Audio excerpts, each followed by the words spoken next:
Good morning, everybody. It is good to see you. I hope you don't mind. I normally wear readers when I read, and I'm having such a difficult time doing this devotion because I can't see the Bible. So I'm going to put on these black glasses, all right? So I want to say good morning to you. We left off where Jesus was talking to the Samaritan lady, and he told her that he had living water. Now what we want to do, the disciples came back to Jacob's well, and they got food. That's why they left. They went to go get some food. And Jesus wasn't eating. Look what he said. This is in John chapter 4. And meanwhile, his disciples prayed with him and said, Master, eat.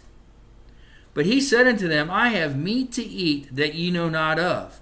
And of course, Jesus was talking about the ministry. He said, I'm being fed by what I'm doing. Food is second nature. Then verse 33 says, Therefore said his disciples one to another, Has another brought him aught to eat? Has somebody else brought him something to eat? And Jesus said to them, My meat is to do the will of him that sent me, and to finish his work. Isn't that awesome? Isn't that awesome?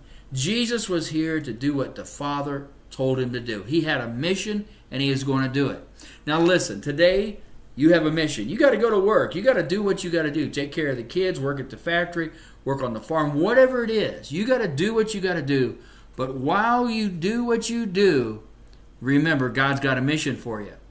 You are never not a Christian once you give your heart to Jesus.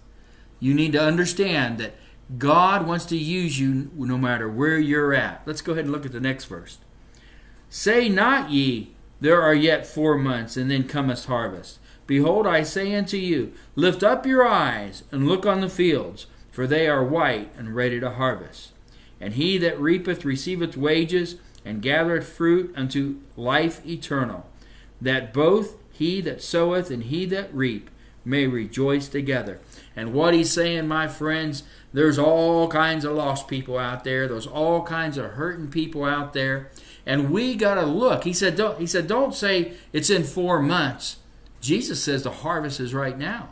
So I want to encourage you today as you go into your world, I want to encourage you to find somebody and become their friend.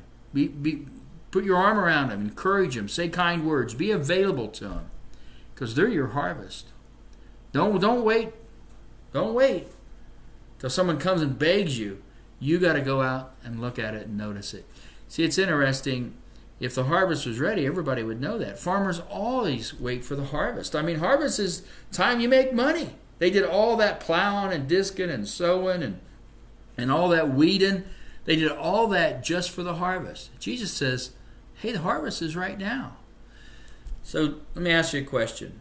Who has God put in your life that he's wanting you to harvest? He's wanting you to encourage. And that don't mean just invite in the church, and that doesn't mean just give them Romans road of salvation. That means to build your trust with them. Let them get to trust you. Let them get to know you. Let's go on just a little bit here. And therein is the true saying, one soweth, another reapeth. I sent you to reap what therefore ye bestowed no labor. Other men labored, and ye are entered into the laborers. And many of the Samaritans of that city believed on him for the saying of the woman which testified, He told me all that I ever did. Remember in verse 25, the Samaritan lady says, I believe the Messiah is coming. He'll tell us everything. Right there it is.